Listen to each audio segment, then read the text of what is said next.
In the land of Ducktopia, ducks love to trade. One duck gives bread, another gives shiny pebbles. Simple, but there's a problem. Ducks keep losing the pebbles. Some ducks start faking pebbles. Others argue over how many pebbles things are worth. Duck money is a mess. So, one clever duck says, let's go digital. Enter Cryptoduck Coin, a new kind of money. No paper, no pebbles, just digital duck bucks. Ducks can send Cryptoduck coins through their duck phones. Fast, secure, quacktastic. But wait, how do ducks trust it? Who keeps track of all the duck coin trades? Not one duck, all ducks. It's called a blockchain, a giant notebook shared by every duck. Every time ducks trade coins, it gets written into the notebook. If one duck tries to cheat, the other ducks squawk,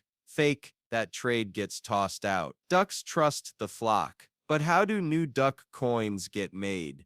Through mining. Ducks with strong wings and strong computers solve really hard puzzles. If they solve one, they earn a shiny new Cryptoduck coin. Mining takes lots of energy. Some ducks worry it's hurting Ducktopia's ponds and lily pads. So other ducks invent greener coins with less flapping and less power. But not all is smooth. Some ducks get greedy. They promise duck riches, then disappear, leaving others with empty nests. That's called a rug pull.